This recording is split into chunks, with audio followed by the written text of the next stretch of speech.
Rick Gates, Trump's former deputy. Chief Rick Gates is the prosecution's star witness. Gates' nefarious activity. If you've been paying attention to the trial of former Trump campaign chief Paul Manafort, you've heard the name Rick Gates over and over. But who is he, and why is he so important?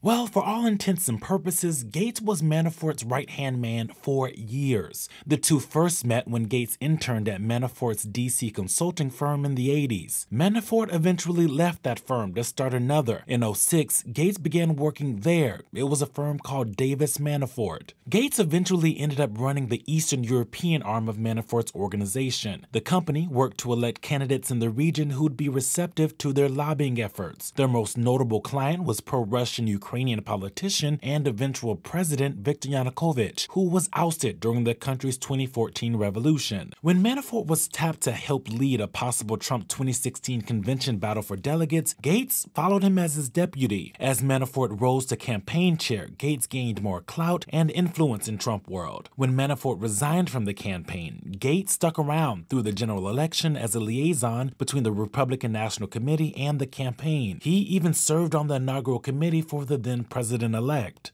Gates went on to help start a pro-Trump group called America First Policies, but he was forced out in March 2017 as his and Manafort's dealings in Eastern Europe came under scrutiny. Fast forward to October of that year, when in the first public indictments of Special Counsel Robert Mueller's probe, Gates and Manafort were charged on 12 different counts, including conspiracy against the U.S., money laundering, and bank fraud. Originally, both men pleaded not guilty. Gates eventually changed his plea to guilty after a new superseding indictment of 32 counts were charged against him and Manafort in February. Gates also copped to lying to investigators. Now he's cooperating with investigators and has turned on his longtime business partner. On the witness stand, Gates said, among other things, he lied on tax forms to reduce Manafort's liability and that the two hid secret bank accounts overseas at Manafort's request.